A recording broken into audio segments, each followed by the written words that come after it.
I was standing behind the counter at Redline Motors the day they came at me with it. My dad and half-brother Corey, looking serious like they were doing me a favor. "We think it's only fair," Dad said, hands folded like he was pitching a damn business merger. "You sign over half to Corey. He's family. Ray was his grandfather too." That's when I knew this wasn't grief talking. It was greed. My name's Jack Mullen. I'm 58 years old, and up until 5 years ago, I owned Redline Motors, a small auto shop outside Denton, Texas. My grandfather Ray opened it back in the 50s. I spent more of my childhood in that garage than I ever did at home. While you're listening, tell us which country you're watching from. I was 8 when I started tagging along with him on Saturdays. By 13, I was rebuilding carbs and pulling alternators. That old man taught me more about engines and life than anyone ever has. He raised me while my father, Hank, chased money and wife number 2. Corey came from that second marriage. His mom died when he was little. I never blamed him for that. But he grew up soft. Me? I got a set of wrenches and a work ethic. So, when Grandpa passed and the will left Redline entirely to me, shop, land, tools, even the 2 classics in the back, I figured there might be a few hard feelings. What I didn't expect was a full-on ambush. Dad didn't even pretend to be subtle. "It's what Ray would have wanted. You run the shop, but Corey deserves equity." "Equity?" I snapped. "The kid doesn't even know how to check his own oil." Corey just shrugged, like I'd said nothing at all. That blank stare of his always rubbed me the wrong way, like he was waiting for things to just fall in his lap. They didn't like my answer. I didn't care. Redline wasn't just some building. It was my childhood, my education, my damn inheritance. I wasn't handing over half of it to some dropout who never spent a single Sunday in that garage, who didn't even come around until Grandpa was already fading. I said no, flat out. Dad's smile vanished. Corey finally spoke. "You'll regret that." I stepped out from behind the counter and opened the door. "Then don't let it hit you on the way out." They left without another word. I thought that would be the end of it. It wasn't. 3 days later, I was in a stiff chair in some cold lawyer's office, waiting to hear it all laid out in legal ink. The room smelled like old paper and carpet cleaner. Hank sat across from me in a crisp navy suit like he was at a board meeting. Corey slouched next to him, bored already, picking at the label on a water bottle. I sat there with my hands locked together, trying to keep from bouncing my leg. I hadn't slept right in a week. Losing Grandpa felt like someone had carved out the center of my chest with a socket wrench. The lawyer, some thin guy with wire glasses and a rust-colored tie, cleared his throat and started reading. A few items to charities, a little cash to some cousins. Then the big one.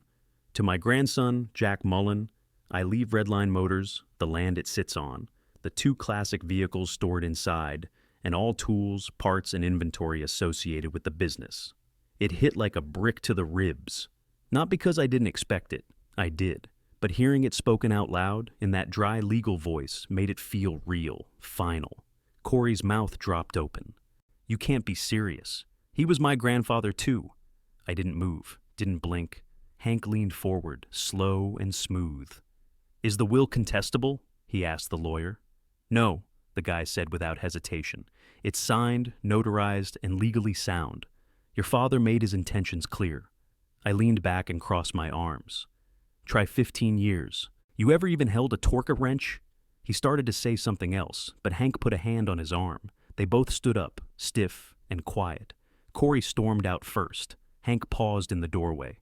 "We'll be in touch." That was the start of it. Next day, Dad called, voice calm, businesslike. "Jack, let's not turn this into a war. You get control, fine. Just give Corey a cut, a percentage. Keep the peace." "No," I said. 2 days later, he called again. This time with a different tone, slower, more personal. "I know we weren't close, son, but this could bring the family together. Corey's struggling. You don't need all of it. Your grandfather would have wanted unity." I almost laughed. "Ray wanted me to have it. That's what the will says." Click. Then the messages turned nasty. Voicemails, texts, emails. "If you don't split it, we'll split you off from the family. You're choosing a building over blood." I stopped answering. Changed my shop number, told Mason, my lead tech, to keep his eyes open. That's when the reviews started. 1 star after 1 star. Fake names. Shady shop. Overcharged me and ruined my brakes. Owner is aggressive and dishonest. Then came the prank calls. Dumb crap at first. Is your refrigerator running? But they got darker. Hope you got fire insurance, one said. I filed a police report. Nothing came of it. No proof. Then Corey showed up. Drunk, loud, stumbling into the waiting area yelling for me. Customers watched as he tried to pick a fight with one of my techs. I grabbed him by the collar and shoved him back outside. You ever come back here again? I'm calling the cops. He laughed, spit on the ground, and said, You think you're untouchable?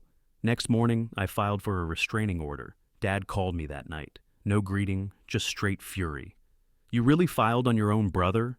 You're a traitor, to your name, to this family. I'm protecting what Grandpa left me, I said. You both need to back the hell off. He hung up. I thought maybe that would cool things down, that the legal line in the sand would scare them off. But I was wrong. They weren't backing off. They were just getting started. A month after the restraining order, Redline was busier than it had been in years.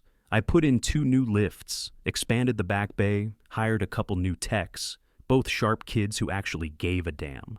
I even started filming rebuilds and posting them on YouTube. Our second video hit 20,000 views in a week. The waitlist for classic restorations stretched out to 3 months. People were showing up from Dallas, Amarillo, even New Mexico. Mason joked that we should build a second shop. I told him, one miracle at a time. All that progress, it only lit a fire under Hank and Corey. Dad left me a voicemail every other day. Half of them just the sound of him breathing before he hung up. The others were filled with venom. You disgrace your grandfather's name.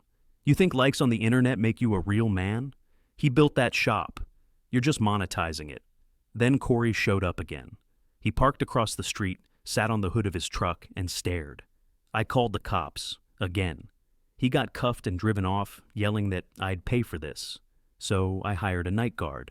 Put in motion lights, more cameras, a full alarm system. Even then I figured they were just acting out, pissed off and running out of moves.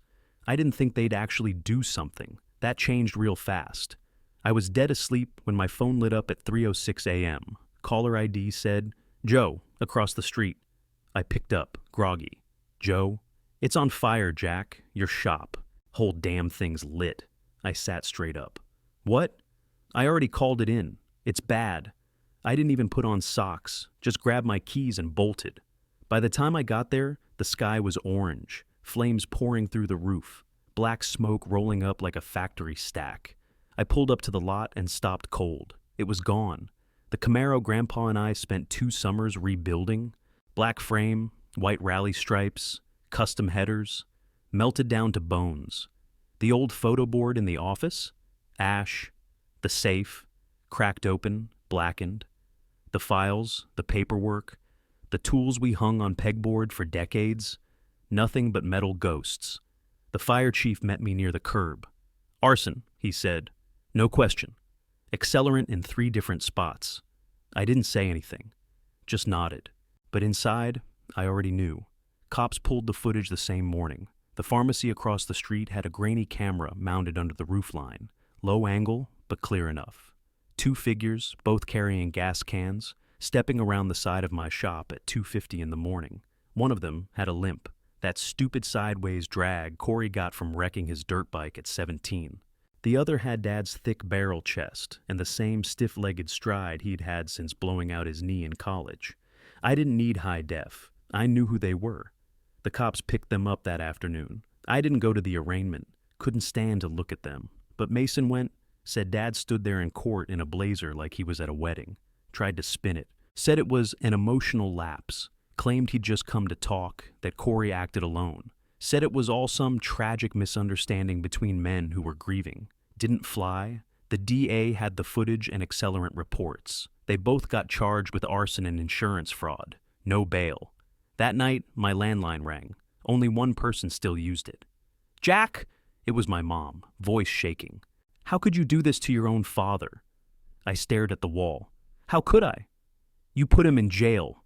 I cut her off. He burned my life down. You think I wanted this? She didn't answer. He set fire to the only place that ever felt like home to me. You don't get to guilt me for protecting what's left. She sniffled. He's still your father. Yeah, and I finally know what that means. I hung up. Couple days later, my lawyer called. They'd uncovered something worse. Dad had quietly upped the insurance policy months before the fire, doubled the building value, bumped coverage on tools and inventory. The signature on the documents, Corey's, sloppy and looped, just like his school papers used to be. They'd planned this, prepped it, pushed the matches on purpose. Any part of me that still wanted to believe it was a drunken mistake, gone. I drove straight to my lawyer's office, sat down across from him, signed every document he put in front of me, pressed charges, filed a civil suit, froze their accounts. If they wanted war, fine, but I wasn't waiting around to be hit again. I was done playing defense. The courtroom smelled like old wood and recycled air. I sat behind my lawyer, suit too tight around the neck, jaw locked from grinding it in my sleep. Court was brutal. Every day I'd walk past reporters. Some smiled, some scowled. A few had already decided I was the villain, greedy shop owner tossing his own family to the wolves. Meanwhile, Redline customers showed up in work boots and oil-stained jeans, sitting behind me like church pews. A couple even nodded when I walked in. One guy wore an old Redline Motors hoodie from back in the day. That quiet support kept me standing. Corey sat across the aisle in a borrowed suit, puffy-eyed and hunched. Hank kept that damn CEO posture like he was still in control of something. The prosecutor hammered them on motive, showed the surveillance video, laid out the fake insurance paperwork, cross-examined a guy from the fire department who said the pattern of the flames was textbook arson. But then came the curveball. Middle of week 2, my lawyer stood up and said, "Your Honor, we request to enter additional background for context, including parental records." The judge leaned forward. "On what grounds?" My lawyer nodded. "We believe it explains motive, Your Honor." She allowed it. Then he dropped the bomb. "Corey Mullen," he said, turning to the jury, "is not biologically related to Hank Mullen. His birth father was Hank's brother, Thomas Mullen, a mechanic, died in a highway crash when Corey was 3. Silence. Even Corey looked blindsided. Hank wouldn't look at him. My lawyer kept going. Hank and his second wife adopted Corey, quietly, legally, but they kept it secret. Never told Jack, never told most of the family. You could feel the jury shift, confusion, curiosity, and then everything started making sense. The years of guilt-tripping, the forced fairness, the constant pressure to give Corey a cut. That guilt wasn't just about Grandpa's will. It was about trying to rewrite the past. Still didn't excuse what they did. Next day, the emails surfaced. Ones Corey sent to Hank 2 weeks before the fire. "We upped the insurance and split it. He's never going to share. Let's just finish this. You light it, I'll handle the money stuff." Their whole plan. In writing. The judge looked furious. He called them reckless, malicious, and beyond redemption. Hank got 5 years. Corey got 3. Both had to pay restitution. Not that I expected much. Most of their money went to legal fees and fines. I got a payout, sure. Insurance coughed up what they could. Civil suit gave me a little more. But it wasn't even close to what I lost. Not in dollars, but the truth. That was worth more than any check. A year later, I stood on that same blacktop, boots on fresh asphalt, staring at steel beams and red paint that hadn't even dried yet. Ray's Garage. That's what the sign read. Same neon curve as the old Redline one, only cleaner, brighter. Custom wiring, commercial-grade fire suppression, and double-insulated walls. I wasn't taking chances this time. I'd designed the whole damn thing from scratch. Every bolt, every angle. It looked like Redline's tougher, smarter older brother. Mason stuck with me through it all. Never asked for a raise, never flinched when business went dark. Just showed up with coffee and blueprints telling me, "Let's rebuild this bastard better." He took over day to day once the new frame went up. Managed vendors, schedules, even payroll. Freed me up to do what I knew best, the workbench. First customer rolled in 2 weeks after the doors opened. Guy in his 60s with a faded army cap and a 72 El Camino. "I heard your granddad tuned this engine back in the day," he said. "Figured it was time it came home." That hit hard. I didn't say much, just nodded, popped the hood, and got to work. After that, it picked up. 1 car here, 2 the next week. Then steady. Word spread. Ray's Garage was back. Not everyone came back. Some folks still saw me as the guy who locked up his own blood. But I stopped caring. The ones who mattered came through the door. I started filming builds again. Used the same mount spot for the camera, same back corner workbench. That corner had ghosts, yeah, but it also had roots. I talked more in the videos this time. Not just about engines, about rebuilding, loss, work, family, and I went to therapy. Yeah, therapy. Didn't think it'd help at first. Sat there with my arms crossed like I was doing time.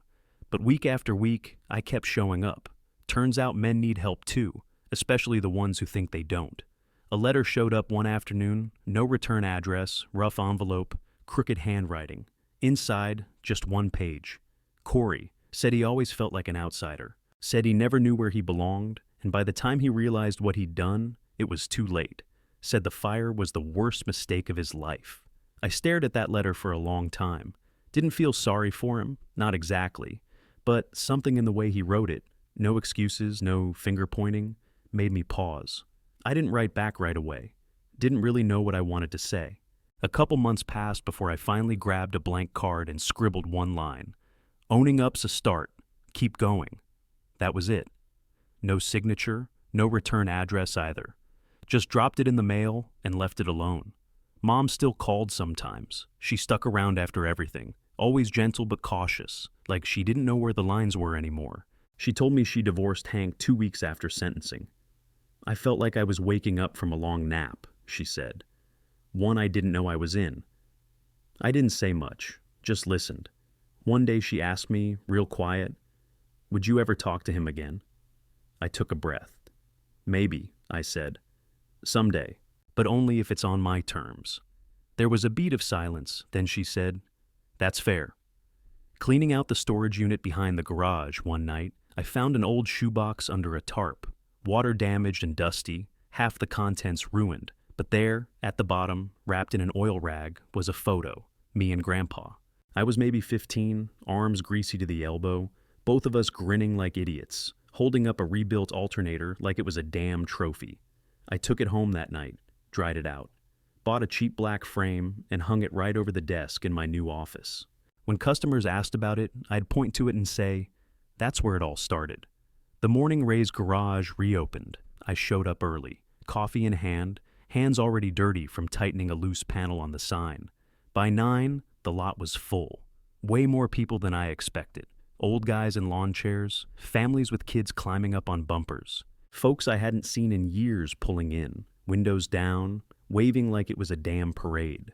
Some brought donuts, others brought coffee. One woman brought a faded Polaroid of a Dodge Dart with Grandpa leaning on the hood. Said he rebuilt her carburetor for free after her husband passed. Mason fired up a little grill we'd rolled out front and started cooking hot dogs. Smoke drifted down the sidewalk. People lined up like it was a tailgate. I gave tours of the new lifts, the paint booth, the workroom. "This one's better than the old compressor," I said to one guy, "but I still miss the way the old one rattled like a Harley." The local paper sent a kid with a camera and a pad. Took a photo of me and Mason standing in front of the new sign, arms crossed, grease on our shirts. Felt right. Around lunchtime, this lady walked in. Maybe 75, gray curls, cane in one hand, folder in the other. She stepped inside, looked around slow, real deliberate. After a minute, she said, "Your granddad would have loved this." That hit me harder than I let on. I just nodded and said, "Thanks for coming."